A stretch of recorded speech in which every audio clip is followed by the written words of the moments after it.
Tudo bem, rapaziada, moçada? Legal com vocês? Estou aqui nessa noite de quarta-feira, 15 de julho, para falar sobre a segunda semifinal da Copa do Mundo da FIFA 2026, tá? Em que a Argentina virou para cima da Inglaterra e agora nós sabemos que Espanha e Argentina vão se enfrentar domingo na decisão do Mundial. A Espanha fazendo a sua segunda final de Copa do Mundo, tá? Depois de 2010, quando foi campeã, e a Argentina novamente chegando à final, né? Ela é a atual campeã, venceu a edição do Catar em 2022. E no dia de ontem, na terça-feira, a Espanha é, conquistou a vaga na final, né? Agindo de forma tremendamente racional para cima da França, botando em prática um plano de ação e executando com maestria esse plano que envolvia anular as virtudes do seu oponente, tá? Para poder se sobressair e conseguir o resultado que o levasse para a final, tá? A Argentina ela agiu de forma passional, né? Tomou o gol com 10 minutos de segundo tempo, tá? E com a ajuda do seu técnico que fez algumas alterações, simplesmente foi de peito, alma, coração, todos os órgãos do corpo, meteu a paixão no meio, vamos que vamos, e conseguiu a virada nos minutos finais. Uma vitória tipicamente passional, tá? Aquela que causa, né, paixão, causa fervor, tá? Isso com certeza, mesmo com todos os defeitos que a Argentina apresentou na sua caminhada nessa Copa do Mundo, tá? Isso fortalece muito um time, tá? E a Argentina está indo para a final, tá? Depois de ter passado sufocos eméritos nessa Copa, né? Cabo Verde quase tirou a Argentina, né? Na fase de 16 avos de final. Egito quase tirou a Argentina. O Egito então teve muito mais próximo de tirar a Argentina na fase de oitavas de finais, tá? Assim como nas quartas de finais, a Suíça, né, também esteve próximo, não tanto quanto o Egito, tá? E agora a Inglaterra, né, esteve próximo, mas a Inglaterra, ela cometeu o desaforo. Eu vou chegar lá, por isso que eu coloquei o título. O futebol não aceita desaforo, sendo assim, a Argentina vai para a final, tá? Então tá um negócio, bom, indo, começando pela Inglaterra, já partir para a parte final e depois fazer uma introdução falando do final e depois voltando para o começo, tá? Eu até entenderia se o gol saísse faltando 10 minutos para terminar o jogo. Você faz o gol, do outro lado está o atual campeão do mundo, do outro lado tem uma seleção capitaneada, comandada por aquele que eu considero um verdadeiro gênio do futebol desse século que a gente está agora, o principal jogador desse século, né, até o presente momento, mesmo quase, mesmo chegando aos 39 anos de idade, buscando atalhos com inteligência dentro de campo, tá? E tendo relevância, tendo importância, né? Você faz um gol num adversário como esse, faltando 10 minutos para terminar o jogo, é até compreensível. Você, faltando 10 minutos para terminar o jogo, você trancar o seu time. Seria até compreensível. Tá? Não, falta menos de 10 minutos, vou trancar o time. Tá? Mas não, você faz o gol aos 10 minutos do segundo tempo, ainda faltando 35 minutos para o jogo acabar, mais os acréscimos, e aí você simplesmente abdica de jogar. Você dá bola para o adversário e se tranca lá atrás. Tá? Se é uma seleção pequena, sem tradição de Copa do Mundo, eu até entenderia, mas a Inglaterra, então o técnico alemão Thomas Tuchel mandou mal, tá?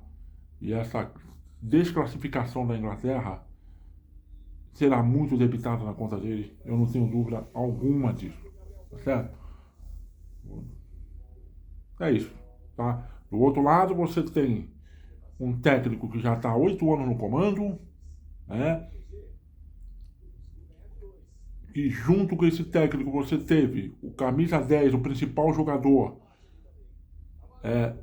passando a assumir a função de líder do grupo, tanto dentro quanto fora de campo, e aceitando de boa isso, se sentindo confortável nessa situação, como no caso do Lionel Messi.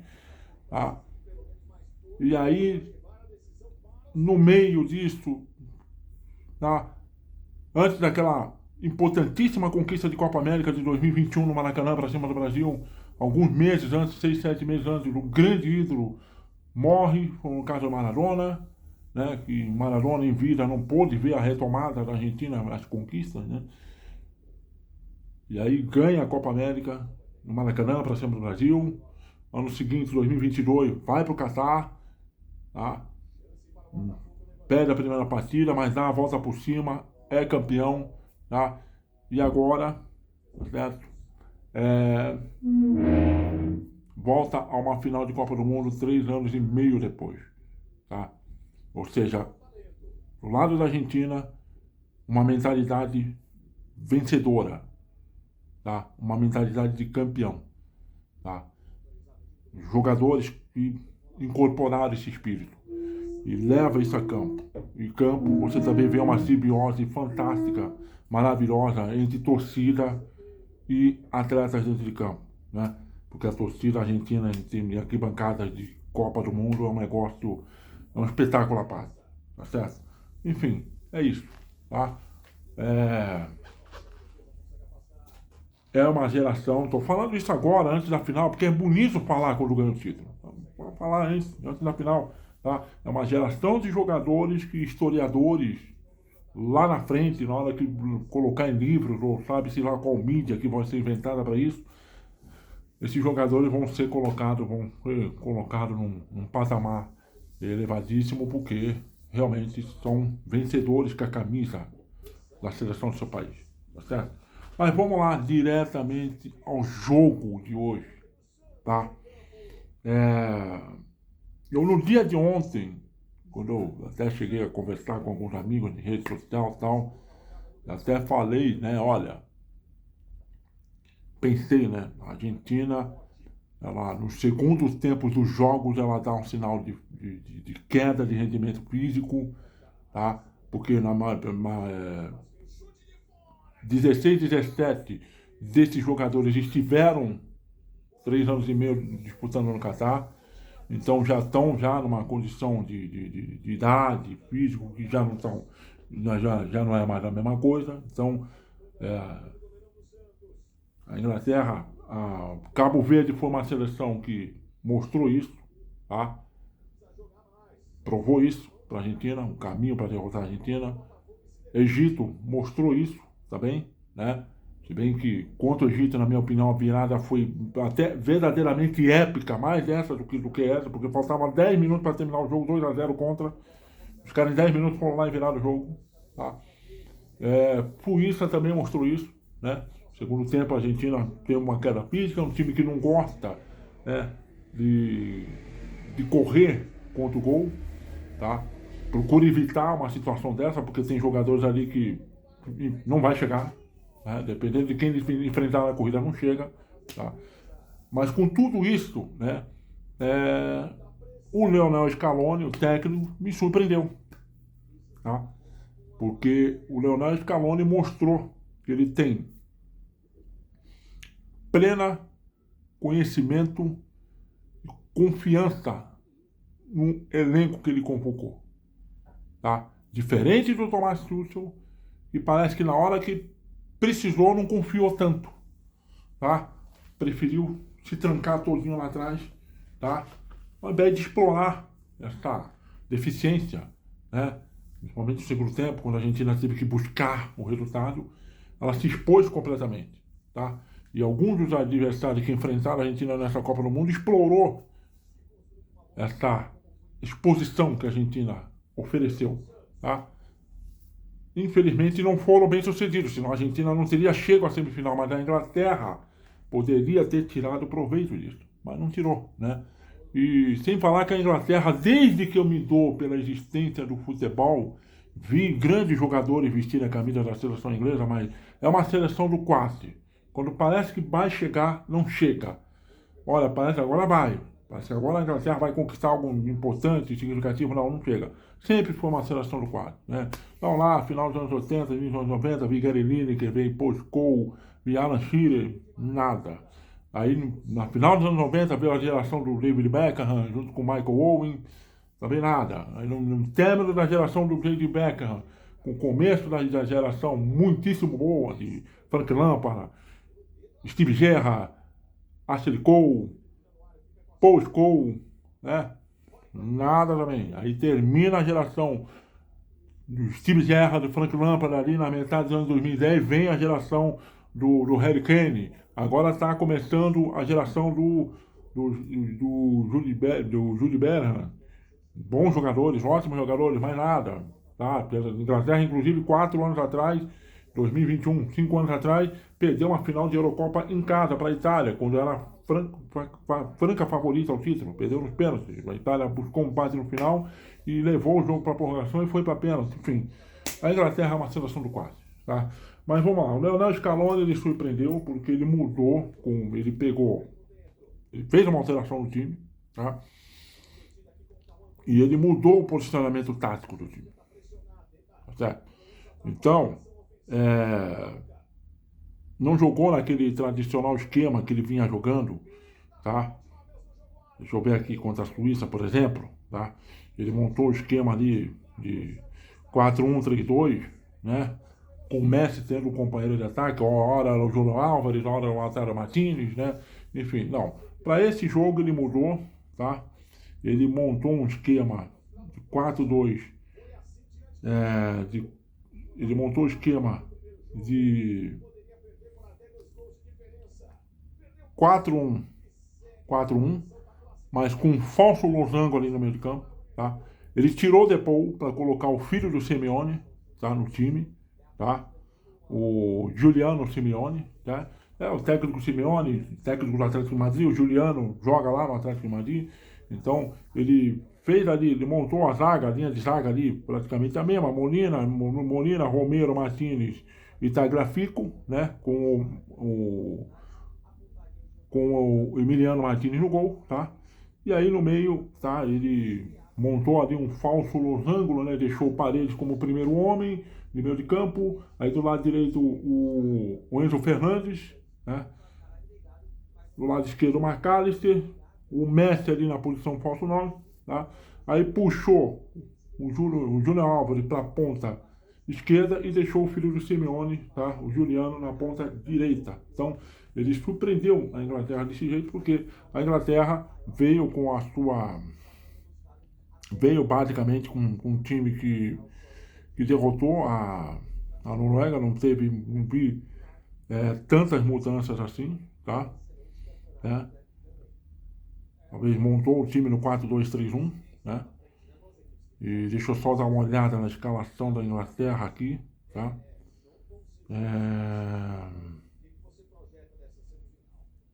Pickford no gol, James na lateral direita, Stone, Guerin na zaga, Spence na esquerda, Declan Rice e Anderson como volantes. Aí teve essa entrada do Roger, né, Bellingham e Gordon, tá fazendo uma linha de 3 ali, tá? Com o Bellingham centralizado, né? O Gordon e o Roger, né? Um pouco mais espaçado, e o Harry Kane fazendo o 9 ali, mas também, né? Não se submetendo única e exclusivamente à função de 9, como já falei alguma vez, né? O Harry Kane é um cara que contribui muito nas assistências, sabe fazer pivô, então não fica simplesmente paradão lá esperando a bola chegar, né? Mas enfim, foi um jogo, principalmente o primeiro tempo mostrou isso, né? Tanto o primeiro quanto o segundo quarto, né? Porque tem a parada técnica para hidratação, né? Que divide o jogo em 4 tempos, praticamente, né? Foi um jogo cadenciado, não foi um jogo de rápido, de chegada com bola chegando rápida no ataque, finalização, definição, não. Foi pouquíssimas finalizações, tá? Um jogo cadenciado e a Argentina teve o Lionel Scaloni montando esse triângulo, vamos dizer assim, tirando o Messi, né? Esse triângulo no meio de campo, envolvendo ali o Paredes, o Enzo Fernandes, o McAllister, principalmente quando eles estavam sem a bola, né? Eles tiveram a função ali de não deixar o Bellingham jogar. Tá? O Jude Bellingham, ele foi tremendamente marcado e ele sentiu, ele acusou o golpe. Tá? O Bellingham não fez uma boa partida, assim como também o Harry Kane não fez uma boa partida. E a Inglaterra, o jogo na Inglaterra, para funcionar, depende muito que os dois façam uma grande partida, ou que pelo menos um dos dois faça uma grande partida. Né? No confronto contra a Noruega, o Harry Kane não fez uma grande partida, mas o Bellingham fez uma grande partida. Foi o melhor jogador em campo, praticamente. Tá? Mas aqui não, aqui ele foi tremendamente marcado, mas mesmo assim, a Inglaterra foi um time que mais chegou na área da Argentina, mesmo não tendo a finalização. Tá? Incomodou bastante, né? Principalmente com jogadas aéreas, né? Algumas jogadas pelo chão, né? Faltou a finalização, tá? Mas é uma guerra principalmente ali no meio de campo, tá certo? O Messi, aquela inteligência de sempre de jogar no último terço do campo, tá? Focar o jogo dele ali no último terço do campo, tá certo? E se movimentar bastante, dá opção, mas por outro lado, a Inglaterra também, tá? Tanto o Declan Rice quanto o Anderson, os dois volantes também marcaram muito, jogaram muita bola, né? O Anderson até tomou cartão amarelo, tá? Mas estava com uma taxa de duelos ganho muito alta, né? Acima de 70%, tá? E, enfim, jogo truncado, jogo amarrado. A Inglaterra na primeira parte ali, antes de ter a parada da hidratação, até foi um pouco melhor.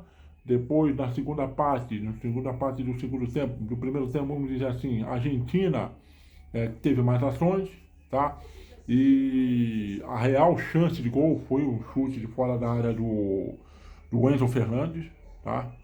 Esse meia muitíssimo bom jogador do Chelsea, né? E começou a carreira no River Plate, tá? E foi um chute que passou, né? Primeiro foi uma tentativa do Messi, que foi barrado, depois sobrou mais atrás para ele pegou na veia da bola, a bola passou triscando o travessão, seria um prelúdio do que ele iria fazer no final do jogo, né?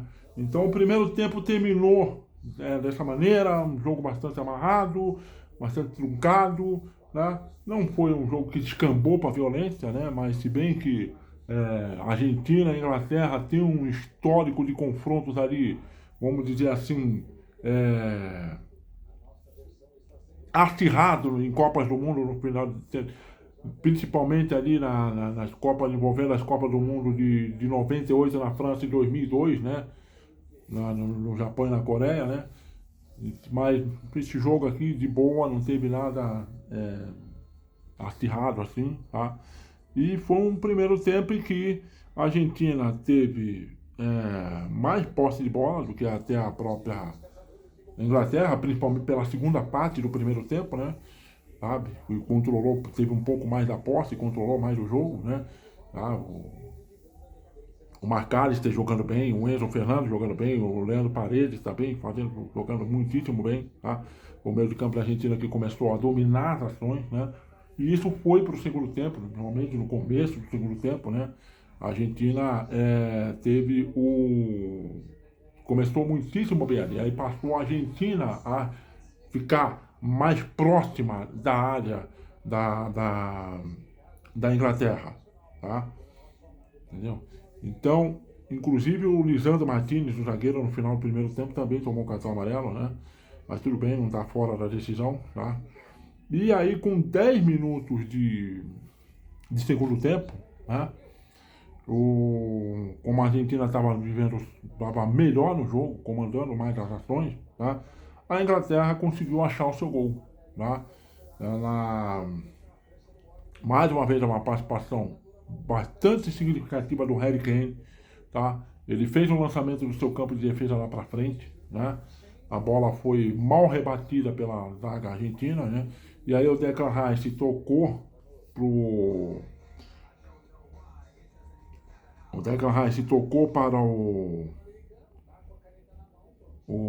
Morgan Roger, tá? O Morgan Roger foi até a linha de fundo, teve a linha de fundo toda a sua disposição, tá? Mas acionou na segunda trave o outro ponteiro, o Gordon, tá? E esse Gordon, inclusive, é um jogador que acabou de ser vendido, o que fez o gol, né? O que fez o gol o que fez o gol para a Inglaterra, ele acabou de ser vendido pro Barcelona, tá? Ele é um ex-jogador do Newcastle. Nessa janela de transferência ele foi vendido para o Barcelona por 80 milhões de euros, né? Foi lá, fez 1-0, não estava tão bem assim na partida, mas, né, o gol acaba tendo um peso enorme, né, para o Gordon, que perdeu bastante duelos ali, né, acabou sendo driblado com bastante frequência, né, ele é meio desengonçado assim nas ações, enfim, mas enfim, foi lá e fez 1-0, tá? E aí começa a vir, tá, a parte em que eu digo que o futebol não aceita desaforo, né?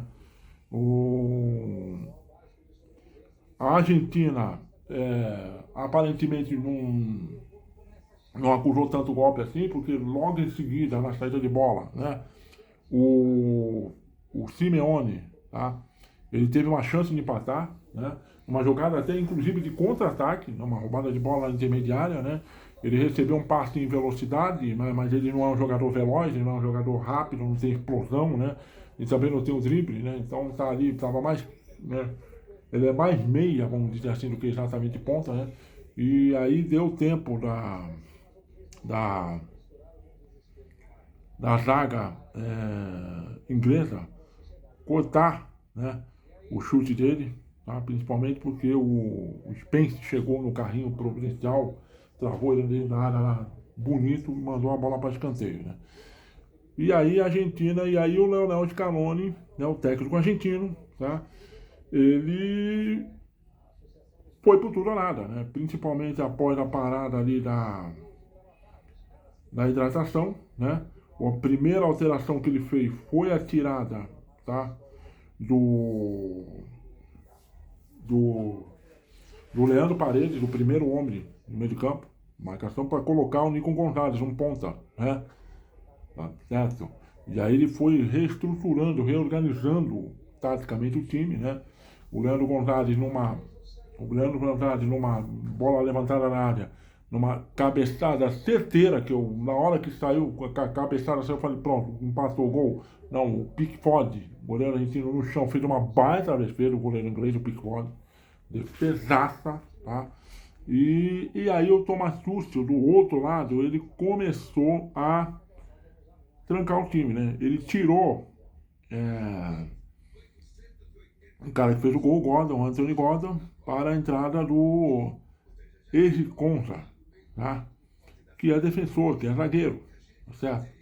Colocar um cara alto para bater de frente com um cara alto, né? Porque, afinal de contas, o Nico Gonzalez é um cara alto, que posiciona bem na área, enfim, tá? E aí o Leonel Scaloni, né, começou, né? O tempo foi passando, teve a parada para hidratação e tudo mais.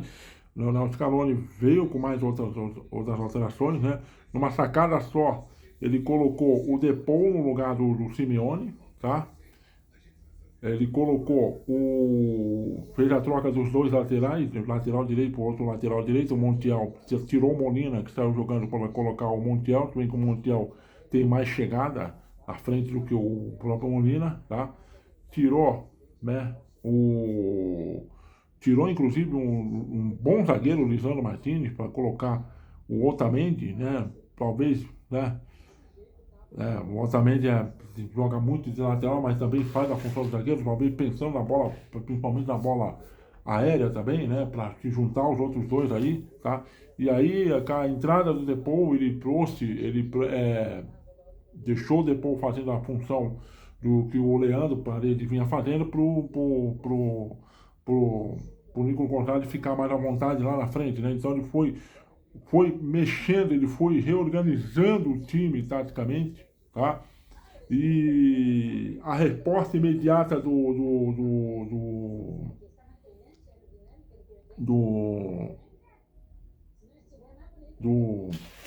do técnico inglês, né, o alemão Thomas Tuchel, foi responder colocando mais um outro zagueiro, tá? Ele tirou o lateral para colocar um zagueiro, tá? Tirou o James, tá? O Rich James lá, tirou o Rich James na lateral esquerda ou direita? Deixa eu dar uma olhada aqui só para confirmar, tá? Tirou o Rich James na lateral direita para colocar mais um zagueiro, tá? E aí ele tirou o... Deixa eu dar uma olhada aqui, tirou o O'Reilly, tá? Não, tirou o Declan Rice, o volante, segundo volante do time, que tem saída de bola, né? Para colocar, tá? Mais um, tá? Para colocar mais um zagueiro, né? Não, colocou o meio ali, o Nicolás, tá? O Nico O'Reilly, né?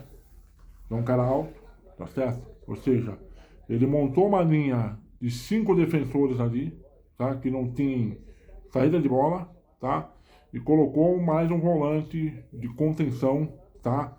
Um primeiro volante ali, para simplesmente sair rifando a bola. Então, o Jude Bellingham, um pouco mais na frente, e principalmente o Harry Kane, eles não recebiam uma bola justa, redonda, para poder trabalhar, tá? Porque toda a bola era rebatida. A Argentina simplesmente fez a pressão total para cima da Inglaterra, empurrou a Inglaterra para trás, e o Thomas Tuchel, o técnico da Inglaterra, o alemão técnico da Inglaterra, ele contribuiu para isso. Tá? Ele poderia ter puxado na primeira alteração dele, por exemplo, dê uma olhada aqui, os jogadores que ele já utilizou na capa, tá? Ele poderia, por exemplo, pegar o Saka, tá?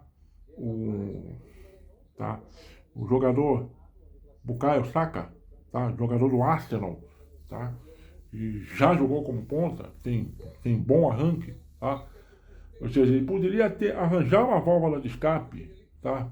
Para o time dele. Isso mostra que ele fez a leitura errada, não só fez a leitura errada do jogo, como como fez a leitura errada do enredo que a Argentina passou para chegar até a semifinal, tá certo? Ou seja, as seleções anteriores a ele deram mais trabalho para a Argentina do que ele, tá?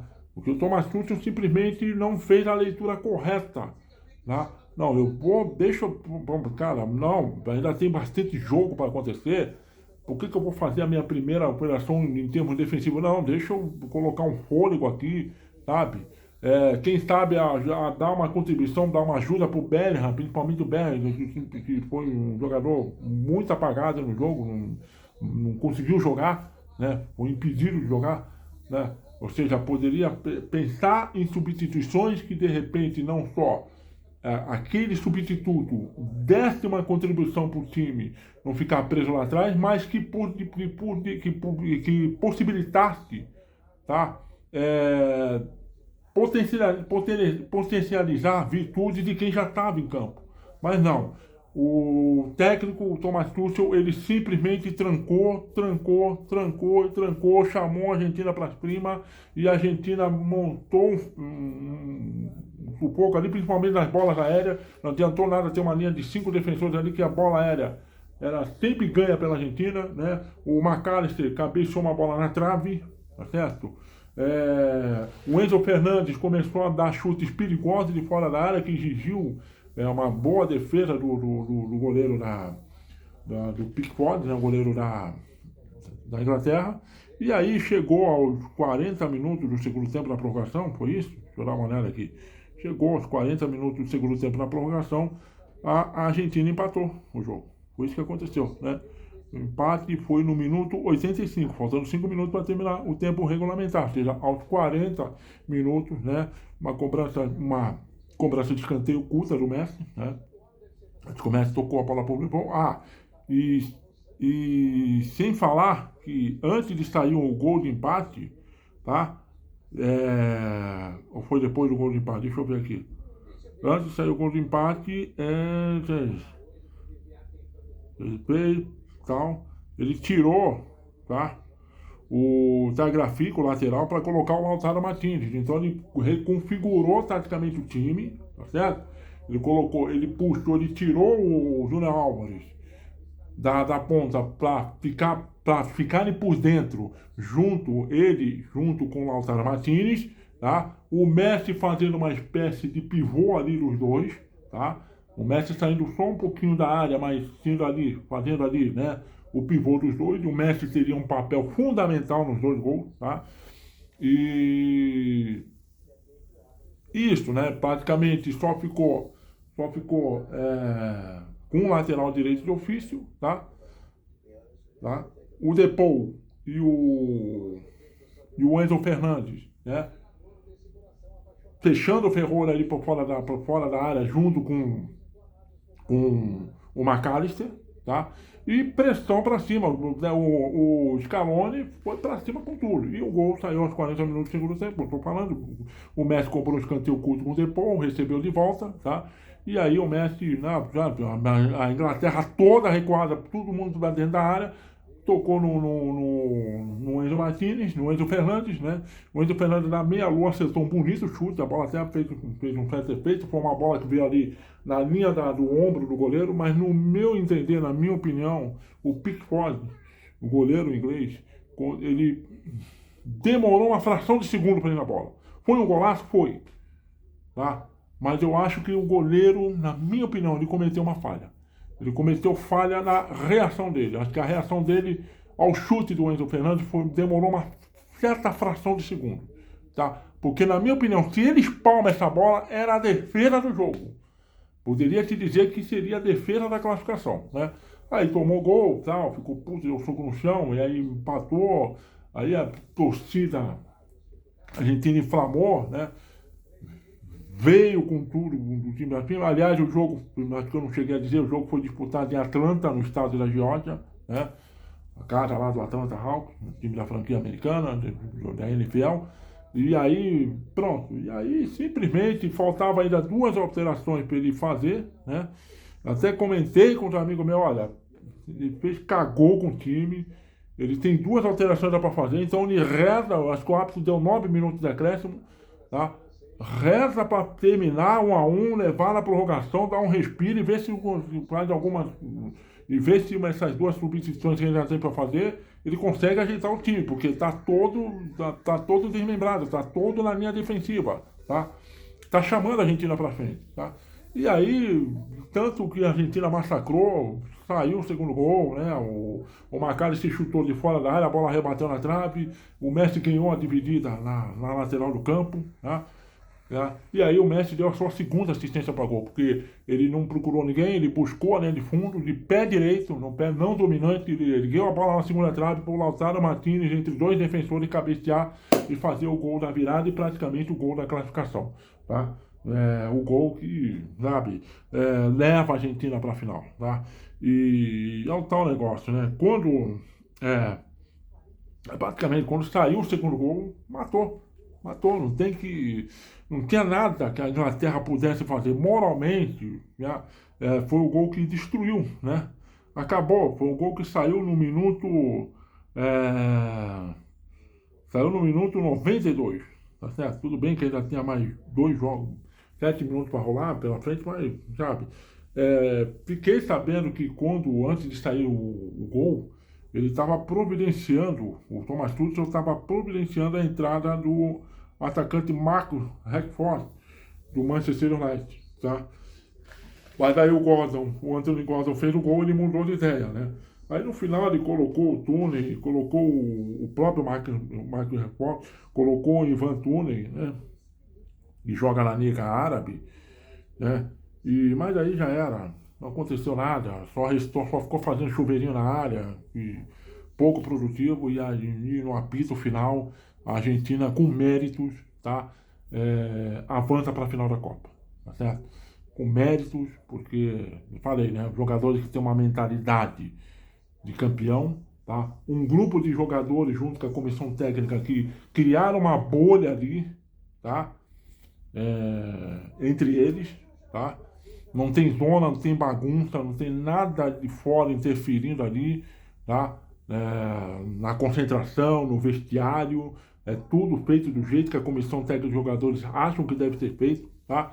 É preciso dizer isso porque a Associação de Futebol da Argentina, a gente da CBF, também não é nenhum primor de organização, tá? O principal campeonato da Argentina tem 30 times, não tem rebaixamento, regulamento que muda ano a ano. Se aqui tem campeonatos estaduais, lá também tem uns campeonatozinhos lá para promover, para o presidente se auto-perpetuar no poder, porque aí ganha votos e tudo mais. O campeonato na Argentina é uma tremenda de uma zona, é uma tremenda de uma bagunça, tá? Não é à toa, tá? Isso, pela falta de organização, tá?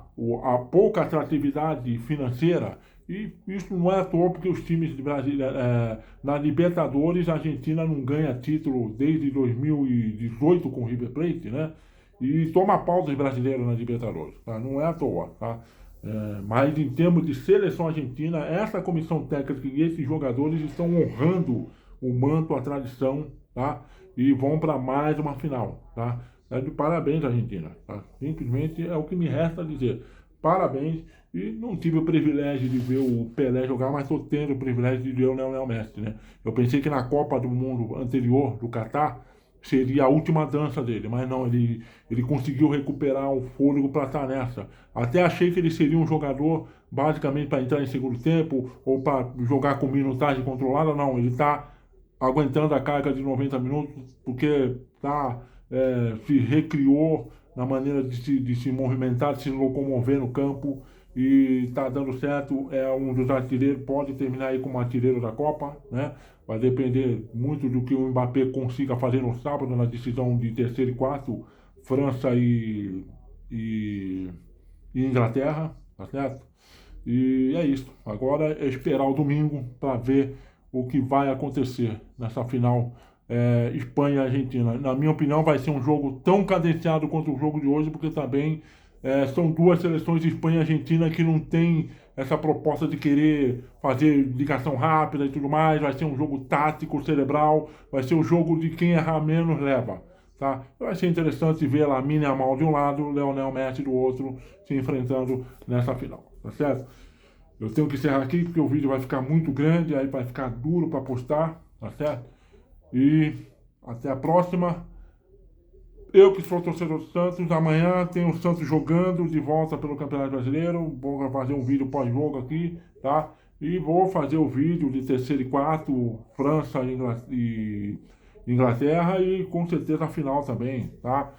Espanha e Argentina, vamos ver o que vai acontecer. Obrigado aí por vocês me acompanharem até aqui.